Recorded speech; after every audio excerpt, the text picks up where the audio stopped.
Hoy me atrevo a contar lo que viví, porque quiero que otras mujeres sepan lo que puede esconderse detrás de una sonrisa y de unas palabras bonitas. Cuando conocí a Héctor, yo estaba convencida de que había encontrado al hombre perfecto. Tenía un porte tranquilo, sabía hablarme con dulzura y siempre me trataba con una paciencia que me hacía sentir protegida. Era un hombre detallista. Llegaba con flores o con algún regalo sin que yo se lo pidiera. Me buscaba en mi trabajo solo para saludarme y a los ojos de todos parecía un hombre ejemplar. Me dejé envolver en esa nube de ilusión y cuando me pidió matrimonio, ni siquiera la dudé. Pensé que sería feliz para siempre, porque Héctor era el hombre ideal. Pero lo que no imaginaba era que mi vida iba a convertirse en un infierno en cuanto firmamos el acta de matrimonio.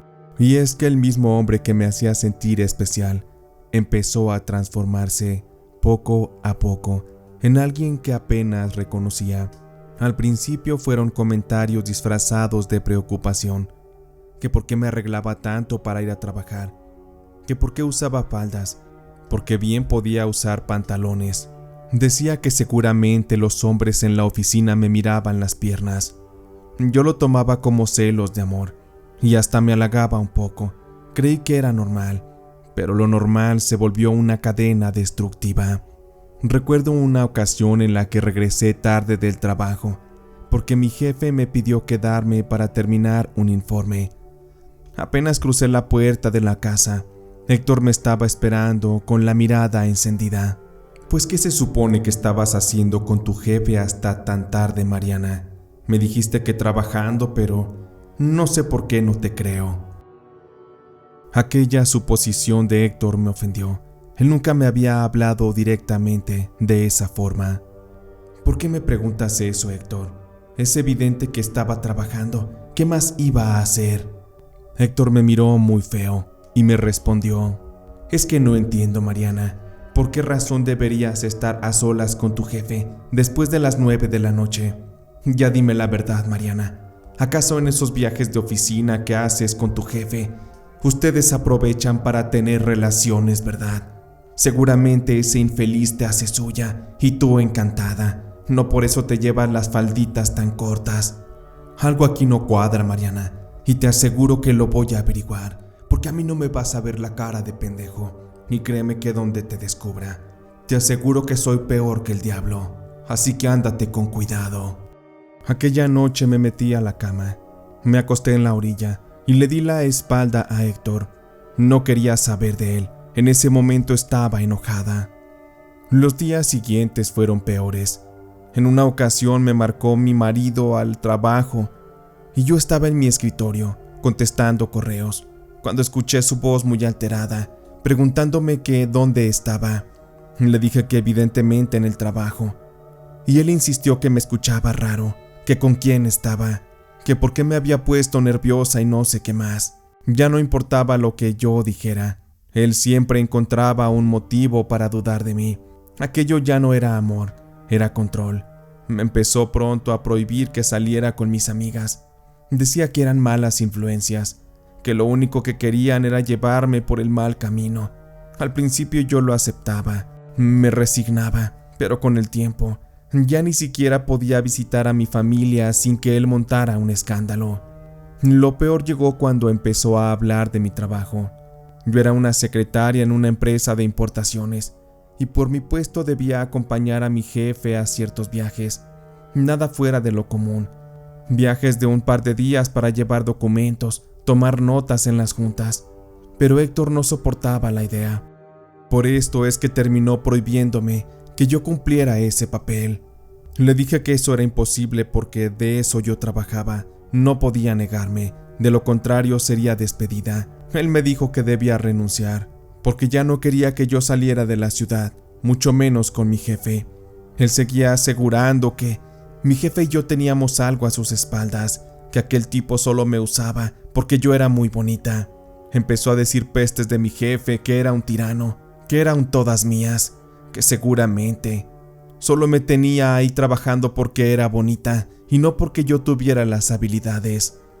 Esas palabras me estaban hiriendo, me humillaban. Los ojos de Héctor brillaban con furia.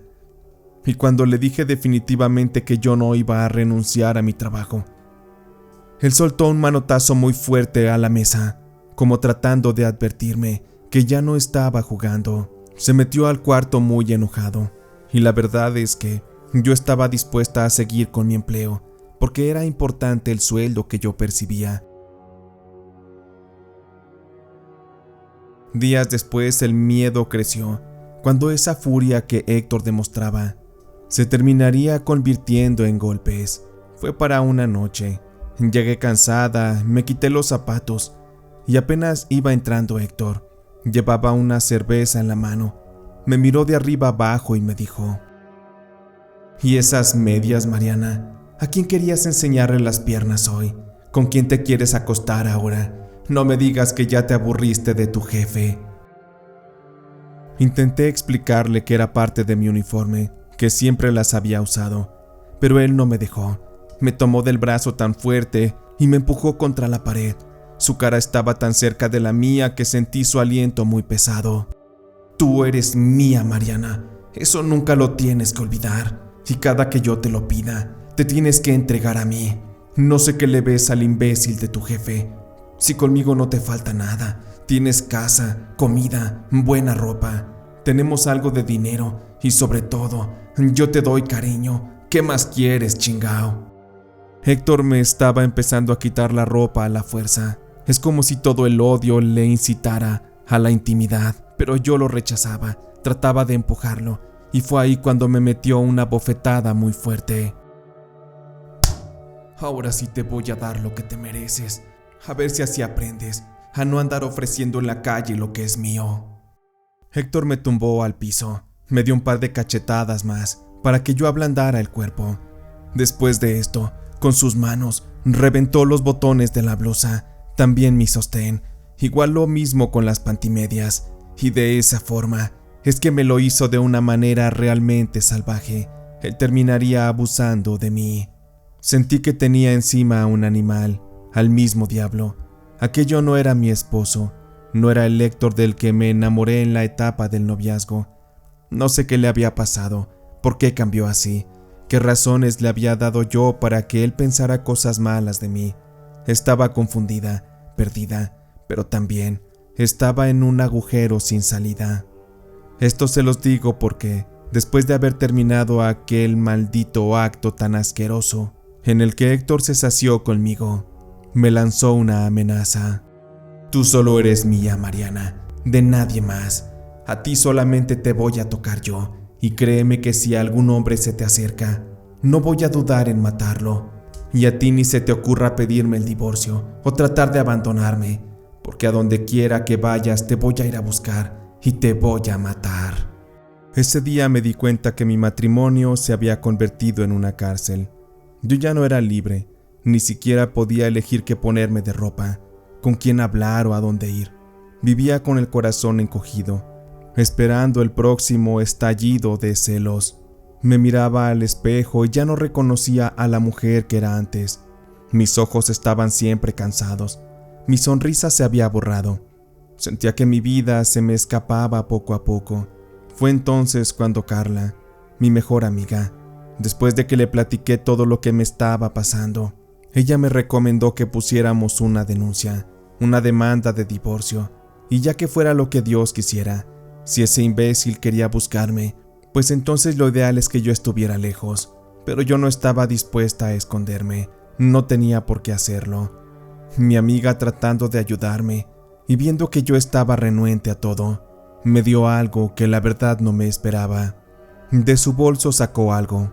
Para mí, al verlo, realmente me sorprendió, porque aquello era una pequeña figura de la Santa Muerte. Mi amiga Carla la extendió y me la entregó. Guárdala, Mariana. Rézale, pídele que te ayude.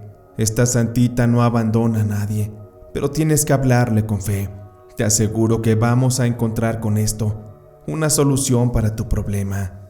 La santita ya sabrá qué hacer.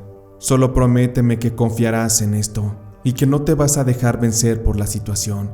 Tu marido es un loco, un maníaco. Debería estar en la cárcel, o quizá estaría mejor muerto. La verdad es que yo no era de creer en esas cosas. Al contrario, me daban miedo. Acepté la figura solo por cortesía, pero la puse en un rincón de mi cuarto, donde nadie la viera, y me olvidé de ella. Con el paso de los días, mientras que los gritos de Héctor crecían y mi esperanza se hacía más pequeña, pero todo llegó a su límite, una mañana, en la que yo estaba ya lista para ir a trabajar. Llevaba mi falda, mis medias, me puse perfume y me arreglé el peinado, pero en eso, Héctor estaba furioso, tan solo de ver que me veía bonita. Ya me cansé, Mariana. Te he estado pidiendo de buena manera que ya no vayas a trabajar. Ya no quiero que le andes dando tentaciones a tu jefe, así que olvídate de ir a la oficina, porque a partir de hoy ya te vas a quedar aquí encerrada. Consta que yo traté de ser bueno contigo, pero a ti te gusta que te dé la mala vida, por eso es que te vas a quedar aquí encerrada como perro. Traté de decirle que me dejara en paz, pero Héctor me puso unos golpes, me dio 2 bofetadas, me tiró a la cama, después me tomó del cabello, puso su rostro cerquita del mío y volvió a amenazarme. Me dijo que si yo salía de la casa, que si le contaba a todos lo que estaba pasando, eso iba a traer terribles consecuencias. Después de eso me azotó a la cama y salió muy enojado. Nomás escuché cómo arrancó el auto. Salió a toda velocidad. Él ni siquiera había desayunado, no estaba arreglado. No entendía cómo es que pretendía irse así a su trabajo. Pero minutos más tarde me di cuenta de que no iba precisamente a su trabajo. Héctor fue hasta la oficina para ponerse cara a cara con mi jefe. Minutos más tarde recibí una llamada de mi jefe. Estaba muy pero muy enojado. Él me contó que Héctor fue hasta allá. Le gritó. Lo expuso delante de todos. Él gritó para que todos escucharan que tanto mi jefe como yo éramos amantes. Mi jefe estaba extremadamente furioso. Me dijo que estaba despedida, que para mí ya no había lugar en la oficina. Traté de explicarle lo que había ocurrido. Le dije que mi esposo era un loco, un celoso. Sin embargo, como Héctor le puso unos golpes a mi jefe, este ya no tenía manera de poder perdonarme. Estaba que me moría de vergüenza. La verdad es que no entendía cómo es que mi marido era un loco. ¿Cómo había hecho todo eso? ¿Cómo fue capaz? Seguramente él venía en camino. Yo no sabía qué hacer, qué responderle.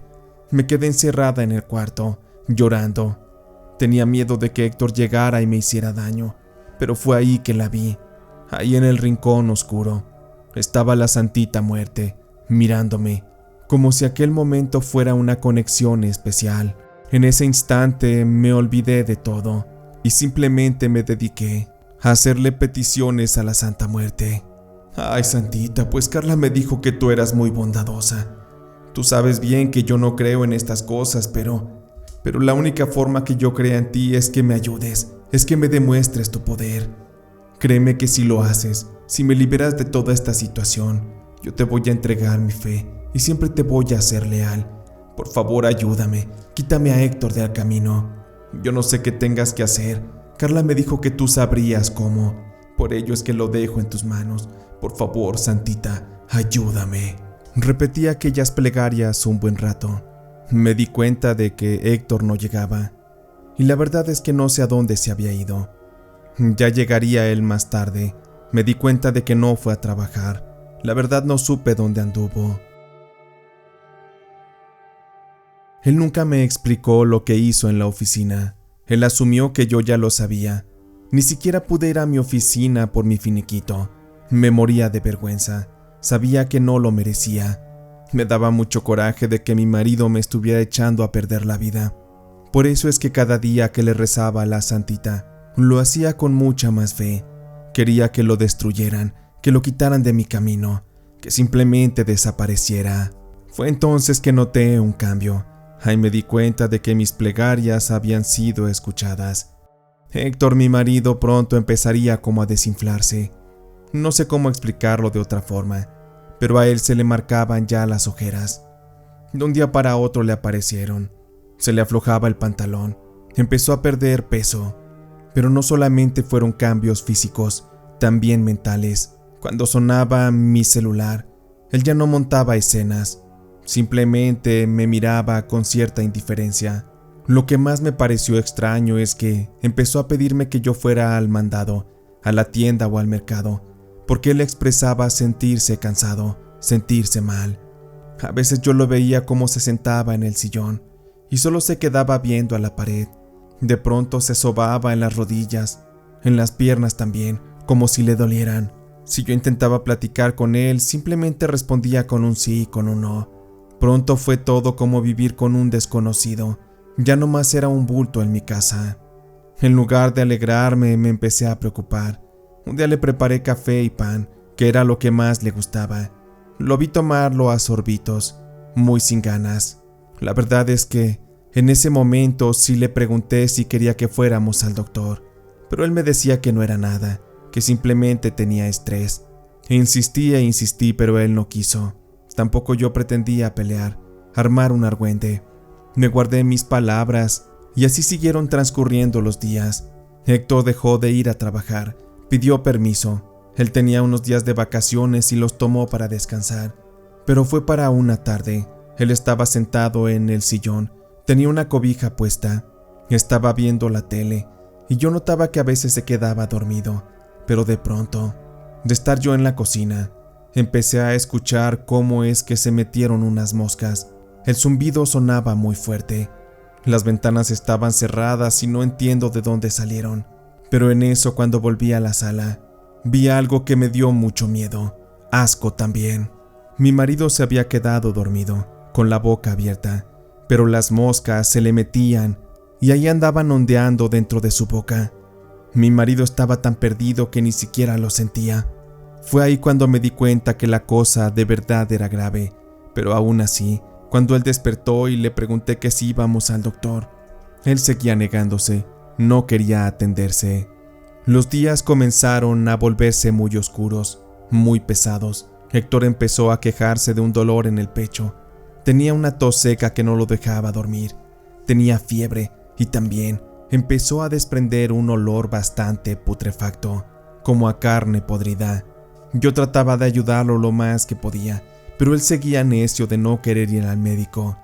Yo sabía en el fondo que la Santa Muerte de alguna forma le había puesto esa enfermedad para tranquilizarlo, para apaciguarlo, pero la verdad es que todo aquello se me iba a salir de las manos. Lo digo porque una noche venía yo regresando del supermercado y en eso lo encontré a mi marido sentado en el suelo del pasillo, con la espalda recargada en la pared. Tenía la mirada perdida. Héctor, ¿qué tienes? ¿Estás bien? ¿Qué haces ahí sentado? Mi marido trató de voltear a verme, pero parecía que ya hasta ese simple movimiento le pesaba. Ay, Mariana, se me doblaron las piernas, pero ya estoy bien. No te preocupes, solo tráeme un poco de agua. Héctor sonrió un poco de una manera forzada. Le acerqué el vaso de agua y después lo ayudé a levantarse. Lo llevé a la cama y lo acosté. Pero esa sería la última noche en la que mi marido pasaría con vida. Al amanecer, él simplemente ya no se levantó. Mi marido amaneció igual con la boca abierta. Había varias moscas que le merodeaban y me di cuenta que la pestilencia en el cuarto era insoportable. Rápido abrí las ventanas y traté de sacudirlo, esperando que estuviera mejor. Quise gritar de verlo, pero no me salía la voz, porque mi marido ya no respondía. Estaba muy frío, y ahí me di cuenta de que ya no había nada que hacer. Llamé a las autoridades y estas me dieron algunas indicaciones. Traté de hacerle maniobras de resucitación, pero todo fue en vano. Ya cuando llegaron los paramédicos, lo dieron oficialmente por muerto. Me cubrí la cara con las manos. Yo estaba aterrada. No sabía si dar gracias o pedir perdón, porque aunque la muerte de mi marido representara una liberación, sentía una culpa que me atravesaba el pecho como un cuchillo. Fui yo, era lo que pensaba. Yo pedí que se marchara, que desapareciera. La Santita Muerte me escuchó y me demostró su poder, tal y como yo se lo había pedido. El día del entierro de Héctor para mí fue confuso. Vinieron algunos de sus familiares que nunca me habían querido. Todos ellos me miraban como si yo fuera la culpable, como si mis lágrimas fueran fingidas. Yo me sentía partida en dos. Por un lado, la culpa de haber rezado cada noche pidiendo que mi marido se marchara, que me dejara en paz, y por otro, sentía mucho silencio, mucha paz, como si hubiera salido de una cárcel invisible, porque Héctor, ya estando muerto, ya no me iba a maltratar, ya no iba a ponerme límites, no me iba a volver a cortar las alas para volar. De esa forma es que terminó para mí aquella pesadilla en vida. Muchas veces una persona se casa pensando en que todo será amor, felicidad, pero en mi caso no fue así. Fue vivir el mismo infierno. Mi marido me mostró una cara muy diferente a lo que había sido. Aquello me tomó por sorpresa y por poco me destruye la vida. Fue muy lamentable lo que le pasó, pero en mi caso sentía que no tenía otra salida. Sé que muchas personas que escuchen la historia dirán que de verdad la sabía, pero esas salidas no existen, no aparecen en la mente de una persona que vive acorralada ante el miedo. Sé que quienes viven aterradas de otra persona me comprenderán y no me juzgarán. Hoy puedo decir que sigo teniendo fe en la niña blanca. No me avergüenza decirlo. Ella me sacó del peor capítulo de mi vida, y aunque su ayuda tuviera un precio que todavía me pesa, ya no pienso en volver a casarme, al menos no por ahora. Aprendí que el matrimonio puede ser un disfraz, que detrás de un hombre detallista puede esconderse un monstruo, y es que el amor verdadero es aquel que te acompaña, que te apoya, que te ama y te respeta, no el que te encarcela en tu propia casa. Y la verdad es que cuando el amor no existe, lo mejor es tener el valor para reconocerlo. Hoy camino más ligera, no niego mi pasado, pero tampoco me esclavizo a este. Sé que Héctor ya no está, que sus celos y su violencia quedaron enterrados con él, y que yo sigo aquí, aprendiendo a vivir con mis cicatrices. A veces la culpa regresa en las noches más silenciosas, pero recuerdo que esa decisión me salvó la vida. La libertad a veces sabe amarga cuando llega de esta forma, pero al final, también, se compensa con el sabor de una vida nueva, con el sabor de la paz, del saber que tenemos un día más para respirar, para vivir, para volver a comenzar, porque es una realidad que muchas personas no tienen esa posibilidad, ya que han vivido en un matrimonio en donde los celos han acabado y han destruido todo.